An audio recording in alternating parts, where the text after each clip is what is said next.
Alors, dans cette partie, on va parler de l'importance de pimper son portfolio pour trouver des clients, augmenter sa visibilité, générer du trafic sur le site, etc., etc. On est toujours dans le même objectif de, bah, ok, on a un site internet, comment est-ce qu'on fait pour le rendre vraiment cool et générer du trafic dessus. On a vu des manières de créer son portfolio dans les parties rédaction de contenu. Je pense qu'il y a vraiment un moyen de le pimper, ce portfolio, de le rendre assez dingue, qui est pas facile à faire, puisqu'en fait ça demande du travail, mais qui peut vraiment faire la différence, notamment sur le long terme. Alors du coup, dans un premier temps, comme d'habitude, à quoi ça sert un portfolio? Le portfolio, ça sert à montrer ce que vous avez déjà accompli par le passé. Donc en fait, c'est assez simple. Ok, on peut travailler ensemble, mais t'as déjà fait quoi? De quoi est-ce que tu es capable? Est-ce que tu peux me montrer des preuves que tu as déjà réussi à atteindre cet objectif, à mettre en place cette solution, etc. Oui, voici mon portfolio. Du coup, ce portfolio, qu'est-ce qu'il doit faire? De un, il doit prouver votre expertise. Ça, on est tous d'accord. Et du coup, par contre, les éléments qui arrivent, eh ben, ils sont pas tant que ça obvious pour pas mal de gens.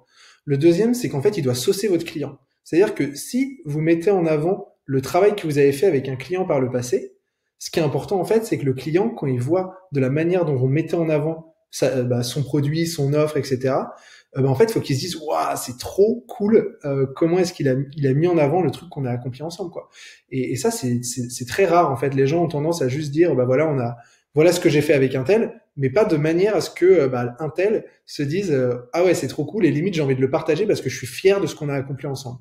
Donc ça, c'est important d'arriver à saucer le client. Deuxième point qui est rarement là, c'est d'apporter de la valeur à un prospect. C'est-à-dire que ok, vous montrez ce que vous avez fait, mais est-ce que vous allez assez en profondeur pour que un potentiel prospect, ça lui apporte aussi de la valeur et il se dise, ok, bah je comprends par exemple la méthode par laquelle il est passé ou c'est intéressant, j'ai appris quelque chose. Et ça, du coup, c'est assez rare.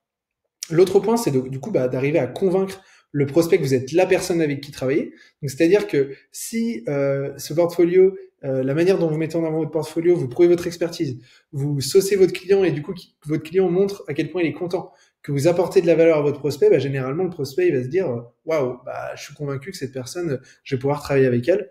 Et enfin, il faut que ce portfolio soit cohérent avec votre activité. C'est-à-dire que si vous êtes un designer, c'est cool que ça soit hyper visuel. Si vous faites de la vidéo, c'est cool que ça soit sous format vidéo. Si vous êtes un consultant, par exemple, et vous faites des présentations, ça peut être cool de le mettre sous format de présentation.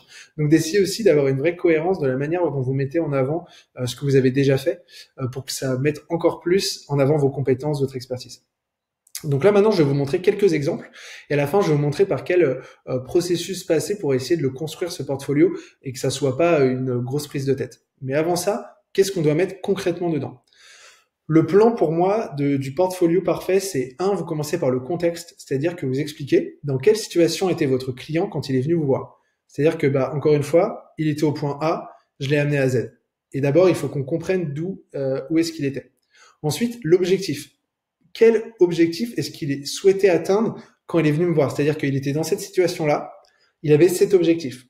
La solution, ok, bon bah quelle solution est-ce que je lui ai proposé et qu'il a accepté qu'on mette en place? Donc ok, on a le contexte, on a l'objectif, ensuite on a déterminé la solution qu'il a acceptée. Du coup là c'était entre mes mains, l'exécution. Qu'est-ce que j'ai mis en place étape par étape pour aider mon client à atteindre son objectif, pour vraiment mettre en place cette solution?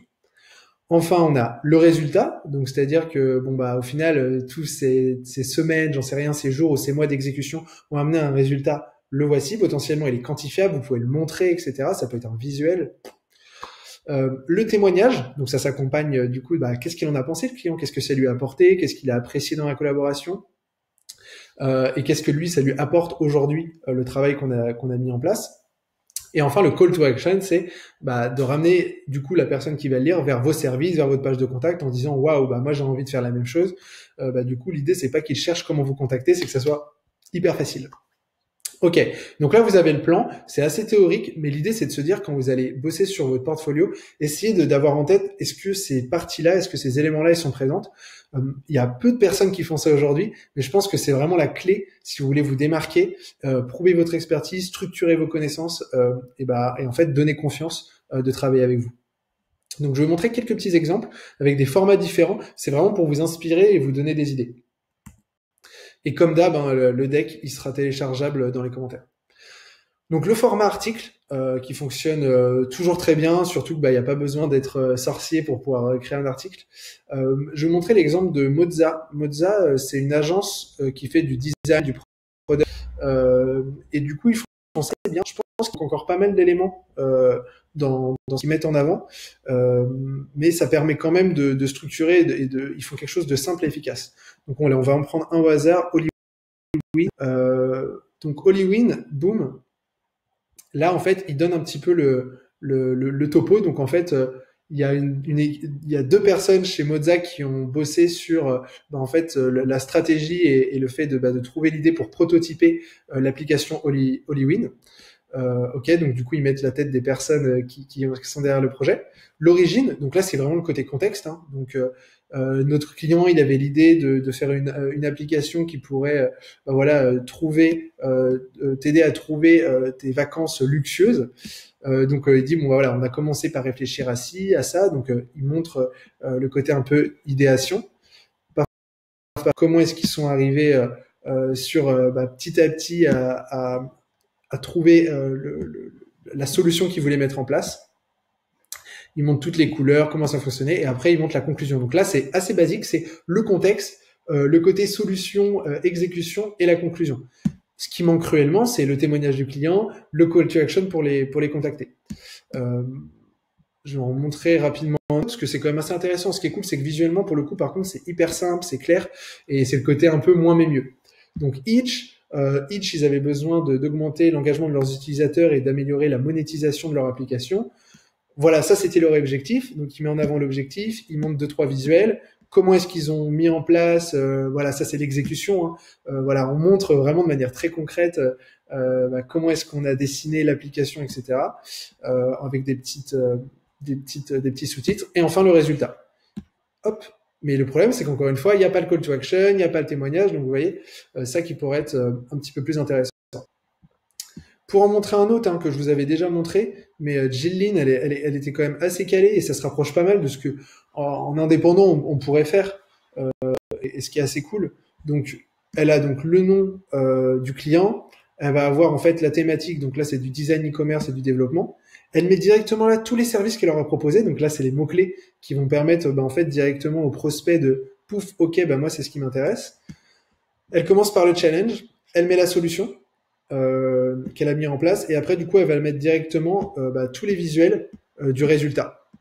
Donc challenge, on a mis en place cette solution, voici les résultats. Hop. Donc bien complet quand même sur plein de formats différents, mais ça permet vraiment de se projeter et de voir l'intégralité de son travail. Donc là c'est le côté cohérence avec l'activité qui est assez cool. Elle met son petit lead magnet et du coup là il y a vraiment le vous voulez qu'on travaille ensemble et elle met le call to action. Mais il y a pas le témoignage du client. C'est trop dommage quoi. C'est trop dommage. Hop. Allez, en voir un autre. Donc Gabriel Gorovitch, qui est lui consultant dans tout ce qui est un peu marketing, growth, etc.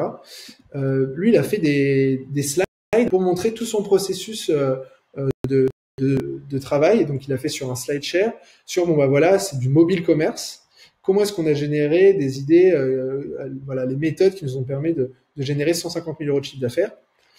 Et donc là, en fait, il va présenter tout le processus. Donc, comment est-ce qu'on a défini la stratégie?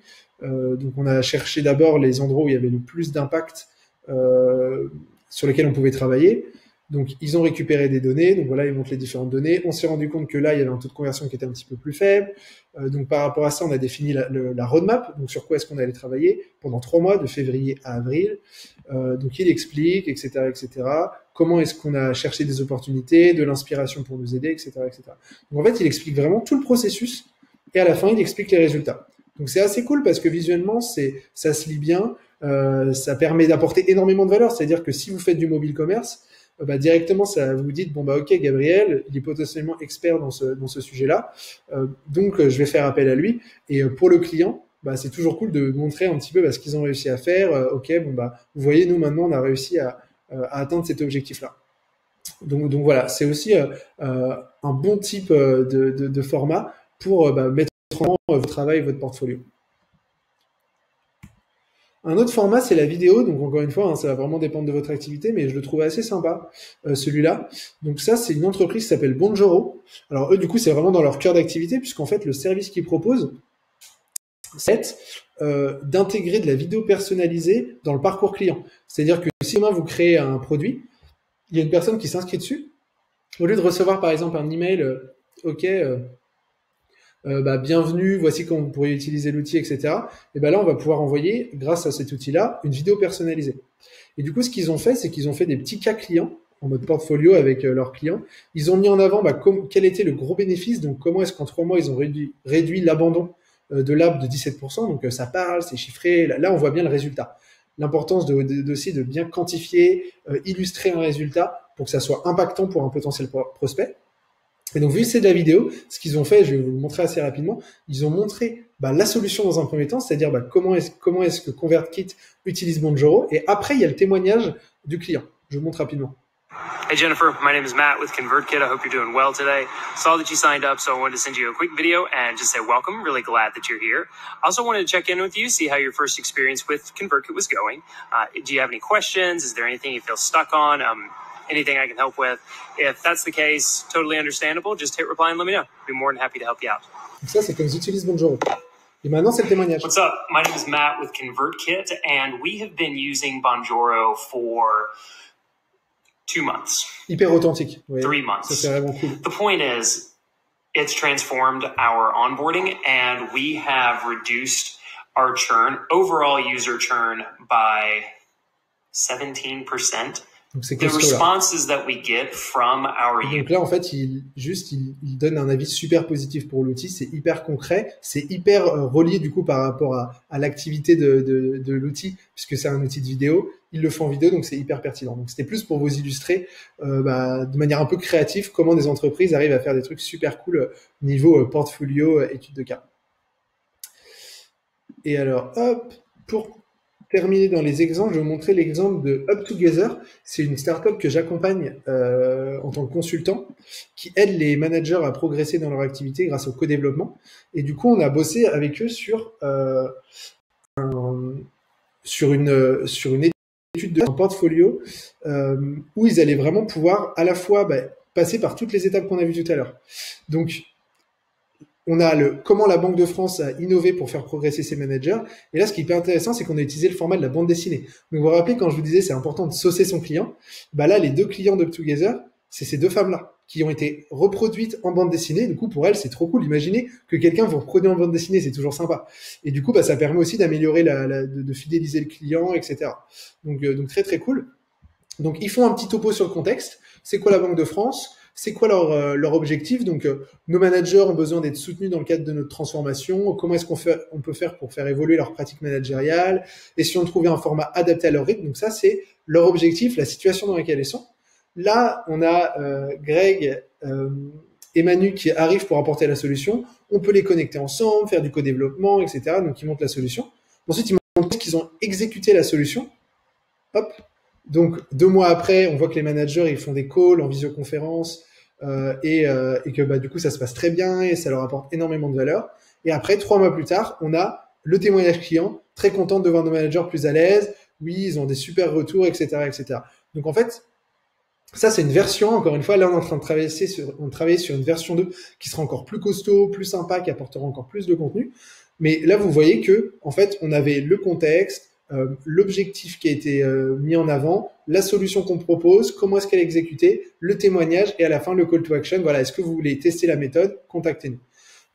Et on a utilisé le format de la bande dessinée pour tester, pour voir est-ce que ça pourrait visuellement être plus sympa pour un prospect, est-ce que ça permet de saucer le client et lui donner envie de continuer à travailler avec nous. Donc voilà, c'était un test et ça a plutôt bien marché. C'est pour ça qu'on est en train de faire une deuxième version qui va être encore plus costaud. Donc voilà pour le format. Hop. Pour le format bande dessinée. Donc encore une fois, l'idée c'est pas de vous dire faites une vidéo, une bande dessinée ou des slides, etc. Je pense qu'un article sur votre blog qui reprend toutes ces étapes et qui va de temps en temps mettre des visuels, soit le logo de l'entreprise, soit des visuels qui va mettre en avant votre travail, plus le témoignage à la fin, étape par étape bien construit. franchement, c'est déjà super et ça va vraiment permettre de, faire kiffer votre client et lui donner envie de le partager. Donc potentiellement, s'il le partage à son réseau, dans son réseau, il y a des personnes qui vont vous découvrir et du coup, ça peut vous ramener du trafic. Et deux, s'il y a vous pourrez l'envoyer à des prospects aussi pour leur montrer, regardez, j'ai déjà fait ça avec un tel, regardez comment on l'a mis en place, regardez les résultats, l'avis positif. Et du coup, c'est super cool pour convaincre aussi des personnes de travailler avec vous. Donc, comment faire pour que ça soit pas une prise de tête de faire ce portfolio? Le processus de création, en fait, il se fait dès le début. C'est-à-dire que moi, personnellement, c'est un truc que j'ai pas fait, en fait, et que je me suis rendu compte de l'importance. Du coup, maintenant, je le fais. Donc, c'est-à-dire que dès le début d'une nouvelle mission, j'ouvre un Google Doc et je mets le contexte. C'est-à-dire, OK, dans quel contexte la personne, elle est, quel est l'objectif qu'on définit ensemble et quelle est la solution que je vais lui apporter. Donc ça, comme ça, je le note, c'est déjà noté au début de la mission. Ensuite, pendant tout au long de la mission, si ça dure des semaines ou des mois, je vais documenter la progression. Donc, c'est-à-dire que je vais rédiger dans Google Doc, ce jour-ci, on a mis ça en place, ce jour-ci, j'ai fait ça, limite, je prends des screenshots, etc., etc. Et à la fin de la mission, une fois que il y a des résultats, je vais les ajouter au Google Doc. L'idée, c'est vraiment d'avoir des résultats qui vont être chiffrés, illustrés, pour que ça soit parlant. Et une fois que mon Google Doc il est prêt, je vais l'envoyer à mon client et je vais lui dire, est-ce que tu peux me laisser un témoignage directement rédigé dans le Google Doc avec ton avis? Donc là, hop, lui, il va directement rédiger dedans. Moi, je vais rajouter un call to action à la fin et j'aurai plus qu'à le mettre en ligne. Et du coup, c'est pas un travail qui se fait à la fin où il faut se rappeler de tout, c'est compliqué, ça prend du temps. L'idée, ça va vraiment être, en fait, de le faire tout au long du processus. Donc voilà, c'est vraiment de la documentation. Et à la fin, vous aurez plus qu'à appuyer sur publier et vous aurez un portfolio qui sera super cool pour le partager sur LinkedIn. Et on va en venir dans la prochaine partie pour le partager à vos prospects quand ils sont en train de douter est-ce que vous êtes la bonne personne et pour la partager à votre client qui va le partager à son réseau en disant qu'il est super content d'avoir travaillé avec vous, ce qui va vous améliorer aussi vous votre branding et ramener du trafic sur votre site internet. Donc voilà pour la partie portfolio. Comme d'hab, ça sera à télécharger pour bien reprendre les étapes dans les commentaires. Je vous laisse là-dessus et on se retrouve dans les prochaines parties pour parler LinkedIn et email. Allez, à plus.